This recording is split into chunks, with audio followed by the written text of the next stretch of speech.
Bonsoir tout le monde, bonsoir mesdames et messieurs. J'ai un message à faire passer. Désolé de vous déranger, c'est 5 minutes rapidement. Alors, c'est un message que j'apporte ici par rapport à la douleur de l'Afrique. Le peuple africain souffre. En particulier, j'aimerais parler ici de la RDC. Du Congo RDC, le Congo démocratique. C'est un pays qui souffre beaucoup. Et aujourd'hui, à travers le monde, on ne veut pas parler de ce pays-là. On ne veut pas regarder le drame qui s'y déroule. C'est le plus grand drame après la Deuxième Guerre mondiale. 10 millions de morts, plus de 10 millions de morts en RDC. Simplement par rapport à la richesse, aux minéraux qui sont dans le sous-sol de ce pays-là. Et nous nous occupons de nos petites vies, on ne veut pas regarder cela. C'est lié à nous.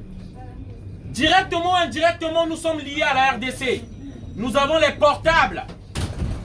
Ces portables-là, c'est ces minéraux-là, le coltan qu'on utilise dans les portables par rapport à la mémoire. Et ce sont des enfants qui travaillent dans des mines. Dans des mines de coltan. Des enfants qui meurent. Merci.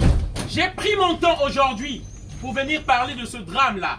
Parce que je pense que ça ne nous regarde pas. Et pourtant, nous avons des enfants et nous avons des portables. Alors, plus de 10 millions de morts en RDC. Je vous explique un peu l'histoire.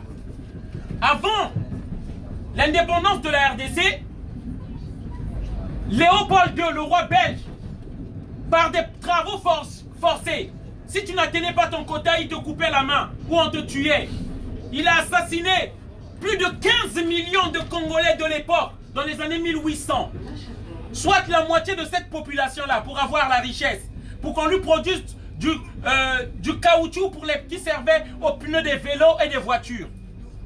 Et là, en 2018, ce sont tous ces pays-là, l'Amérique, la Chine, pour le coltan qu'on utilise dans ces portables-là, qui servent par rapport aux mémoires des portables, on tue des jeunes, on tue des gens, plus de 10 millions de morts. Et ça ne nous regarde pas. On a imposé un dictateur en RDC, il s'appelle Kabila, qui tue les Congolais impunément devant l'indifférence de la communauté internationale et la complicité de nous autres par rapport à notre silence. C'est pourquoi je vous interpelle, ça ne va pas dans le monde. Si nous voyons ces immigrés ici, si nous voyons des gens prendre le bateau, ce n'est pas parce qu'ils sont derrière le camembert français. C'est pas parce qu'ils sont derrière les ascétiques, mais parce que c'est à cause des guerres. Si nous voyons ces morts-là, dans la Méditerranée, ces gens-là qui n'ont plus rien à avoir comme peur de la Méditerranée, c'est parce qu'il y a trop de souffrance, il y a trop de misère, parce qu'on tue les gens. Et dans cette vidéo-là, j'aimerais interpeller, parce que nous n'avons pas la place pour pouvoir nous exprimer dans les médias, BFM TV et autres, pour venir dire, ce sont des humains comme vous et moi qui mourront là-bas.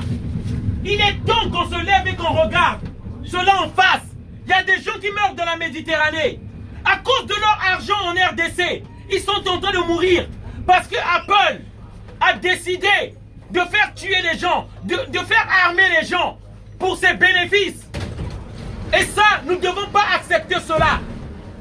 Voilà le message que je voulais faire passer. Avant de terminer, j'aimerais dire à la communauté afro, à la communauté africaine, j'aimerais dire